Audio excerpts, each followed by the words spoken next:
What's going on, everybody? You're watching Knicks Now by Chat Sports. I'm your host, Marshall Green. On today's show, we're going to go over some realistic free agent targets for the New York Knicks. Recently on the channel, I think it was about a week ago, this time last week, we did a video where we talked about dream free agent targets, and we labeled them dream free agent targets because it was just a wet dream. Like, it's not going to happen. Malik Beasley is not going to sign for the taxpayer mid-level exception. And I told you guys, if we got to 1,000 likes on that video, we would do realistic free agent targets. And here we are. So let's dive into it. When you look at the Knicks and their offseason and the things they could do, the salary cap they have, and the paths that they could travel to get to the people that they want, it comes down to this. They are projected to be $4 million over the first apron, meaning they are a first apron team, meaning they have no salary cap money. They cannot go out and pay a free agent big-time money. They are $8 million below the second apron, which means they've got $8 million to spend before they get there. But you can't just go out and spend $8 million in free agency. They do offer the NBA, how kind they are. Thank you, Adam Silver. You ruined the league that I once loved. The Knicks get the taxpayer mid-level exception.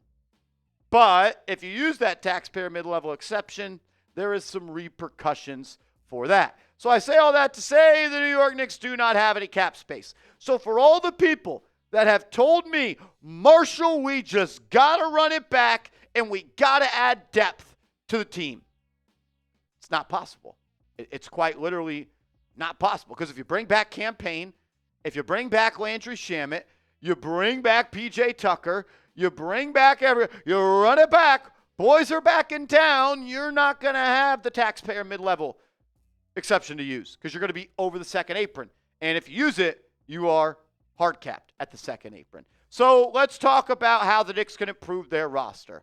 You got the taxpayer mid-level exception. A 2-year exception you get to use. And if you use it, you are hard capped at that second apron. It's a 2-year deal worth $11.6 million. I kind of say this to say, are the New York Knicks going to be championship contenders if they run it back and use a $5.6 million exception? Mind you, they're $8 million below the second apron. And if you use this, you're hard capped. So $8 million minus 5.6, 2.4? $2.4 million. The veteran minimum is like 1.2. So you get to bring back 2 veteran minimum guys, and you barely might not even be able to squeeze this in. The Knicks are going to have to be creative. The Knicks, they can sign vet minimum free agents, but like we tried to paint the picture Picasso style, it's going to be tough. And I'm not so sure if any of these realistic taxpayer mid-level exception guys are going to move the needle to where the Knicks are definitely back in contention to win the NBA Finals. Let's start with a veteran, a rival, Al Horford, the big man out of Boston. I talked to my guy, producer Smitty, today, and he told me, doesn't sound like Al Horford is coming back to Boston. Sounds like Boston is done with him, and he is done with Boston. He told me it has been confirmed that he still wants to play next year, and he wants to join a contender. And how sweet would it be if the New York Knicks are able to steal Al Horford from Boston and then go and beat Boston next year if they even get to where the Knicks are going to be. Al Horford's not who he used to be. He's not the guy that was the foundational piece to the Atlanta Hawks or the guy that was a part of all of those Boston Celtics teams. But there is still a player in Al Horford, in my opinion, that can help the New York Knicks. He could still defend at a high level, and he still could shoot the 3 ball at a high level. And if the New York Knicks are going to get creative this offseason, and maybe that includes trading Mitchell Robinson, you could have a backup center in Horford. And as we know, Horford and Karl Anthony Towns are friends. Towns looks up to Al Horford. They are both Dominican. And I think that Cat can learn a lot from Horford. How to be a champion, how to be a winner, how to be a big man, how to fill lanes on fast breaks, how to add to his game. I like this as a potential pairing for the New York Knicks. The question, in my opinion, is does it give you enough to win the NBA title? I'm not so sure. Gary Trent Jr. is also another player that I'm interested in for the New York Knicks to sign for 2 years and $11.6 million. One thing I thought the New York Knicks did not do a good enough job of in the playoffs, specifically against Indiana, was shoot the basketball from three. Josh Hart shot 18% from three. OG Anunoby and Mikal Bridges missed way more than they made. The Knicks, out of 16 teams that made the NBA playoffs, had the 10th best three-point percentage. Simply just not good enough. And Gary Trent Jr. is someone that can shoot the ball from outside. He's looked at as one of the better three-point shooters in the NBA. This past year for the Bucks, he shot 41.6% from three, doing that on almost 6 attempts per night. The year before at the Raptors, shot 39.3% from three while getting up 6.4 threes per game. He shot really well this year for Milwaukee. And when you look at a shot chart from the 2024-2025 season, he shot 46% from the right corner. He shot 46.9% or 48.9, 48.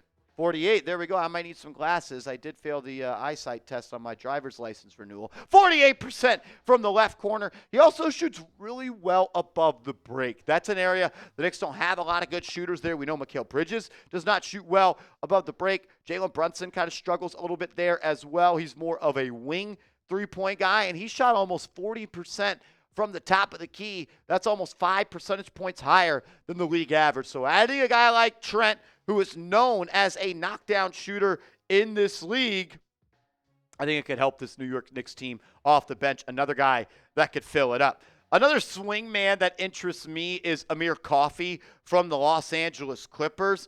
Not the most sexiest names on this list. Like, some people may not even know who Amir Coffey is, but he's a 6'7" wing that can get up and down the floor, and he's shot the ball pretty well throughout his career. Not a good defender by any means, but he is more than capable. And if he is your 8th man off the bench, you're in a good spot. And those are the kind of guys that you're looking for when you're trying to pay someone 2 years, $11 million. Shot 41% from three this year. He's gotten better there each of the last 3 seasons. He's kind of your 3 and okay-ish on defense type of guy. Not the highest volume when it comes to Amir Coffey shooting the ball from downtown. This past year, he did shoot 41% from three, but he did it on just 3.4 attempts per game in 24 minutes. So not a lot of volume there, but good efficiency this past year. And a guy on the wing that could help. The Knicks could use a 6'8" wing that can get up and down. I'm interested in him. The Knicks were interested in Tyus Jones last offseason, and I'm sure they will be interested again in him.